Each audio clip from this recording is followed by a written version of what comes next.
வணக்கம் நண்பர்களே, நான் உங்க கிச்சா பேசுறேன். பிள்ளையார் கண் திறந்தாரா இல்லையா அப்படின்னு மகாபெரியவா கேட்கிறார். இல்லைங்க சாமி, இன்னும் விநாயகருக்கு கண் திறக்கலிங்க. திறந்தா விக்கிரகத்தை செதுக்கின நான் தானே திறக்கணும், இன்னும் அது ஆவலிங்க அப்படின்னு சொல்றார் சிற்பி. மகாபெரியவா சொல்றார், கணபதி கண்ணை திறந்து நன்னா பார்த்துட்டு இருக்காரே, இனிமே கும்பாபிஷேகத்தை தாமசப்படுத்தக்கூடாது, உடனேயே நல்ல நாள் பார்த்து பண்ணிடுங்கோ. ஒரு சுவாரஸ்யமான சம்பவம். மகாபெரியவாளுக்கு சிற்பக்கலையில கூட ஞானம் இருக்கு அப்படின்றத வெளிப்படுத்தக்கூடிய ஒரு சம்பவம். அந்த சம்பவத்தை பத்தி மேலும் நம்ம தெரிஞ்சுக்கிறதுக்கு முன்னால நம்ம சேனலை இதுவரைக்கும் சப்ஸ்கிரைப் பண்ணாதவங்க கண்டிப்பா பெல் ஐகான் கிளிக் பண்ணுங்க, சப்ஸ்கிரைப் பண்ணுங்க. பல வருடங்களுக்கு முன் மகாபெரியவா தமிழகத்தின் தென்பகுதிகளில் யாத்திரை மேற்கொண்டிருந்த சந்தர்ப்பம்.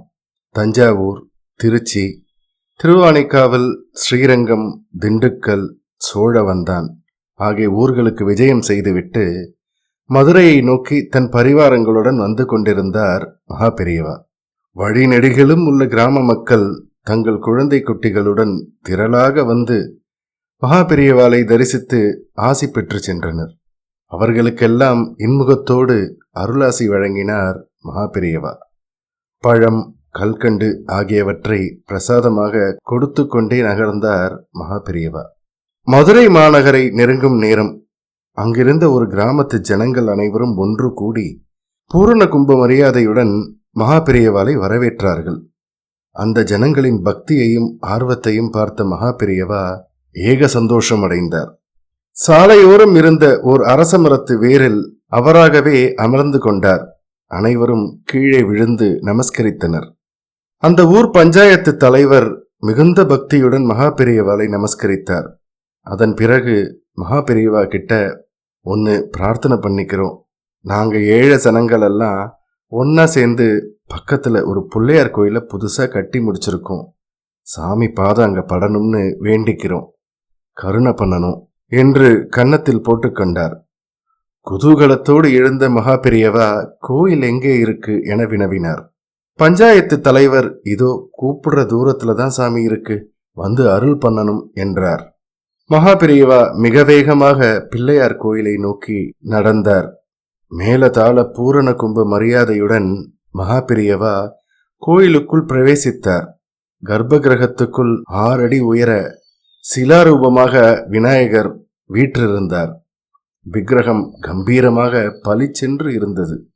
வைத்த கண் வாங்காமல் சற்று நேரம் விநாயகரையே பார்த்து கொண்டிருந்தார் மகாபெரியவா. பிறகு பஞ்சாயத்து தலைவரிடம், கோயிலுக்கு கும்பாபிஷேகம் ஆயிடுத்தா என்று கேட்டார் மகாபெரியவா. இன்னும் ஆகலிங்க சாமி என்றார் தலைவர். அதான் எல்லாம் பூர்த்தி ஆயிருக்கே, ஏன் இன்னும் கும்பாபிஷேகம் நடத்தல என்று கேட்டார் மகாபெரியவா. பஞ்சாயத்து தலைவர் பவ்யமாக, எல்லாமே பூர்த்தி ஆயிடுச்சு சாமி, இன்னும் 1 மாசத்துக்குள்ளார மகாத்மா காந்தி இந்த வழியா மதுரைக்கு போறாராம், அவரு வர்ற அன்னைக்கு அவருக்கு முன்னால வச்சே கும்பாபிஷேகத்தை நடத்த ஏற்பாடு பண்ணி தரோம்னு மதுரையை சேர்ந்த சில பெரிய மனுஷங்க உறுதி கொடுத்தாங்க, அதனாலதான் காந்திஜிக்காக காத்துன்னு இருக்கோம் அப்படின்னார். மகாபெரியவா தனக்குள் சிரித்து கொண்டே 2 நிமிடம் கண்ணிமைக்காமல் விநாயகரையே பார்த்துவிட்டு சொன்னார், அதற்கு அவசியம் இருக்காது போல் தோன்றதே, கணபதி கண்ணை திறந்து நன்னா பார்த்துட்டு இருக்காரே, இனிமே கும்பாபிஷேகத்தை தாமசப்படுத்தப்படாது, உடனேயே நல்ல நாள் பார்த்து பண்ணிடுங்கோ. பஞ்சாயத்து தலைவர், இல்லைங்க சாமி, கண் திறக்கிற சடங்கு விநாயகருக்கு இன்னும் நடக்கலிங்க சாமி, நீங்க இப்படி சொல்றத பார்த்தா ஒண்ணுமே புரியலீங்களே என்று குழம்பினார். மகாபெரியவா மீண்டும் சிரித்து கொண்டே, இது நானா சொல்லல, கணபதி கண்ணை திறந்து நன்னா ஸ்பஷ்டமா பார்த்துட்டு இருக்கார், சீக்கிரமே கும்பாபிஷேகத்துக்கு வேண்டிய ஏற்பாடுகளை பண்ணுங்கோ, காந்தி வந்து நன்னா தரிசனம் பண்ணிட்டு போகட்டுமே என்று கூறினார். குழுமி இருந்த ஜனங்களுக்கு ஒன்றுமே புரியவில்லை. அமைதியோடு காத்து கொண்டிருந்தனர். பஞ்சாயத்து தலைவருக்கும் குழப்பம் தீரவில்லை. உடனே ஆள் அனுப்பி விநாயகர் சிலையை வடிவமைத்த ஸ்தபதியை வரவழைத்தார். அவரிடம் மகாபெரியவா சொன்ன விஷயம் தெரிவிக்கப்பட்டது. சிற்பியும் அடித்து சொன்னார், இல்லைங்க சுவாமி, இன்னும் விநாயகருக்கு கண் திறக்கலிங்க, திறந்தா விக்கிரகத்தை செதுக்கின நான் தானே திறக்கணும், இன்னும் அது ஆவலிங்க, 3 தடவை மகாபெரியவாளின் காலில் விழுந்து கை கட்டி நின்றார் சிற்பி. மீண்டும் ஒரு முறை விக்கிரகத்தையே உற்று நோக்கிய மகாபெரியவா, மகாகணபதிக்கு நல்ல கண் திறந்தாச்சு. அவர் சந்தோஷமா பார்த்துட்டு இருக்கார். இனிமே தாமதிக்கிறது நல்லதில்ல, சீக்கிரமா ஒரு நல்ல நாள் பார்த்து கும்பாபிஷேகத்தை நடத்துங்கோ, க்ஷேமம் உண்டாகும் என்று சொல்லிவிட்டு வேக வேகமாக புறப்பட்டு விட்டார் மகாபெரியவா. பரிவாரம் பின்தொடர்ந்தது. மகாபெரியவாளை அந்த ஊர் எல்லை வரை சென்று வழி அனுப்பி வைத்துவிட்டு திரும்பினர் அத்தனை பேரும். சற்று நேரத்துக்கெல்லாம் அந்த ஊர் கிராம பஞ்சாயத்து சபை கூடியது. மகாபெரியவா கூறிவிட்டு போன விஷயம் குறித்து அலசி ஆராயப்பட்டது. விநாயகர் விக்கிரகத்தை செதுக்கிய சற்று வயதான ஸ்தபதி அடித்துச் சொன்னார், மகாபெரியவாளுக்கு ஞான திருஷ்டியால் எல்லா விஷயங்களும் தெரிஞ்சிடும். இருந்தாலும் என் கையால நான் இன்னும் கண்ணை திறக்கல சாமி. எப்படி சொல்றாருன்னு எனக்கு தெரியல. நானும் கூட விக்கிரகத்துக்கிட்ட போய் உன்னிப்பா கவனிச்சு பார்த்துட்டேன், அப்படி ஆனதா தெரியலங்க. இப்ப என்ன பண்றது அப்படின்னார். அங்கே மௌனம் நிலவியது. ஒருவரும் வாய் திறக்கவில்லை. திடீரென்று ஒரு 12 வயது மதிக்கத்தக்க உள்ளூர் பையன் ஒருவன் அந்த இடத்திற்கு ஓடி வந்தான். கை கட்டி நின்றான். அவனை பார்த்த தலைவர், தம்பி ஏன் இப்படி ஓடி வர, என்ன விஷயம் என்று கேட்டார். உடனே அந்த பையன், தலைவரே, கோவில் விநாயகர் சிலை பற்றி எனக்கு ஒரு விஷயம் தெரியும், சொல்லலாங்களா என்று கேட்டான் பவ்யமாக. உனக்கு என்ன தெரியும், சொல்லு தம்பி என்று மிகவும் ஆர்வம் காட்டினார் தலைவர். கூட்டமும் அந்த பையனையே பார்த்து கொண்டிருந்தது. பையன் பேச ஆரம்பித்தான். ஐயா, எனக்கு தெரிஞ்ச உண்மையை சத்தியமா சொல்றேங்க. அந்த சாமியார், அதான் மகாபெரியவாளை, பிள்ளையாருக்கு கண் திறந்துச்சுன்னு சொல்லிட்டு போனது மெய்தாங்க. எப்படின்னா, ஒரு 10 நாளுக்கு முந்தி ஒரு நாள் உச்சி வெயில் நேரம்ங்க.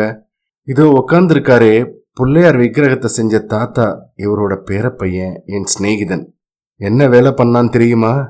இவங்க தாத்தா சிலைகளின் கண் திறக்கிறதுக்கு வச்சிருக்கிற சின்ன உளியையும் சுத்தியையும் எடுத்துக்கிட்டு எங்களையும் கூட்டிக்கிட்டு கோயிலுக்கு போனான். இதோ பாருங்கடா, எங்க தாத்தா இப்படித்தான் சிலைங்க கண்ணை திறப்பாரு அப்படின்னு சொல்லிட்டு, பிள்ளையாரே கண்ணத்துற, பிள்ளையாரே கண்ணத்துற அப்படின்னு அவனும் சொல்லி எங்களையும் உறக்க சொல்ல சொல்லி டொக்கு டொக்குன்னு உளிய பிள்ளையாரோட 2 கண்ணுலையும் வச்சு தட்டுனான். பிள்ளையாருக்கு கண் திறந்தாச்சுன்னு எல்லா பசங்களும் குதிச்சு ஆடணும். இந்த விஷயம் ஊர்ல ஒருத்தங்களுக்கும் தெரியாது. நாங்களும் வெளியில மூச்சே விடல. இதுதாங்க நடந்துச்சு, எங்களை மன்னிச்சிருங்க. பிரமிப்போடு அமர்ந்திருந்தது கூட்டம். பஞ்சாயத்து தலைவர் கண்களில் நீர் சுரந்தது. மகாபெரியவாளின் மகிமையை பார்த்து அந்த ஊரே வியப்பில் ஆழ்ந்தது. சிற்பியின் பேரனுக்கு 8 வயது இருக்கும். பஞ்சாயத்து அந்த 8 வயது சிறுவனை அழைத்து விசாரித்தது. விநாயகருக்கு நான் கண்களை திறந்து விட்டேன் என்பதை ஒப்புக்கொண்டான் அந்த சிறுவன். எல்லோரும் கோயிலுக்கு ஓடிச் சென்று விநாயகரை விழுந்து வணங்கினர். சிற்பி ஒரு பூத கண்ணாடியின் உதவியோடு கணபதியின் கண்களை நன்கு பரிசீலித்தார். மிக அழகாக நேத்ரோன்மீலனம், அதாவது கண் திறப்பு செய்யப்பட்டிருந்ததை பார்த்து ஆச்சரியப்பட்டார்.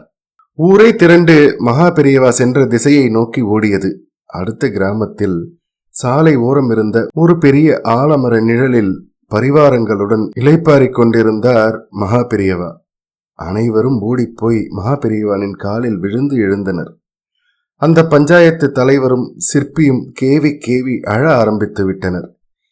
இவர்களை பார்த்த அந்த பரபிரம்மம் சிரித்து கொண்டே கேட்டது, பிள்ளையாருக்கு கண் திறந்தாச்சுங்கிறத பிரத்யட்சமா தெரிஞ்சுட்டேலோ இல்லையோ, போங்கோ, போய் சீக்கிரமா கும்பாபிஷேகத்தை நடத்தி முடியுங்கோ, அந்த பிராந்தியத்துக்கே க்ஷேமம் உண்டாகட்டும் என்று ஆசீர்வதித்து அனுப்பி வைத்தார் மகாபெரியவா. ஜெய ஜெய சங்கர ஹர ஹர சங்கர. இந்த பதிவு உங்களுக்கு பிடிச்சிருந்தா லைக் பண்ணுங்க, ஷேர் பண்ணுங்க, கமெண்ட் பண்ணுங்க. மறக்காம பெல் ஐகான் கிளிக் பண்ணுங்க, சப்ஸ்கிரைப் பண்ணுங்க. நன்றி அன்பர்களே.